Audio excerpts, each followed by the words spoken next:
As I mentioned, when fungi grow vegetatively, they produce what are called hyphae, and this is a photo of the hyphae of a fungus called Rhizoctonia, which is a very common root rot organism.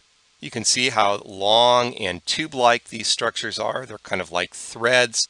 Also, if you take a look at where the black arrow is pointing, you're going to see tiny little lines, and those are what are called crosswalls. That's what divides that long tube into individual cells, and you can find these in certain types of fungi. Oftentimes in the fungi-like organism, these particular structures are missing, and so that's one of the things that I tend to look for when I'm examining fungi under the microscope. I'll definitely look for crosswalls, because if I don't see them, I get a little bit excited because that can indicate I'm dealing with a water mold, and the water molds oftentimes are some of the more destructive of the root rot organisms that I deal with.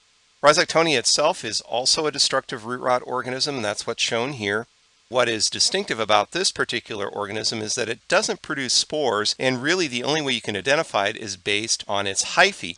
What I do to identify this particular organism is I look at places where the hyphae branch, and again, where the black arrow is pointing here, you can see a branch point, and then I look to see where that crosswall at the branch point is produced.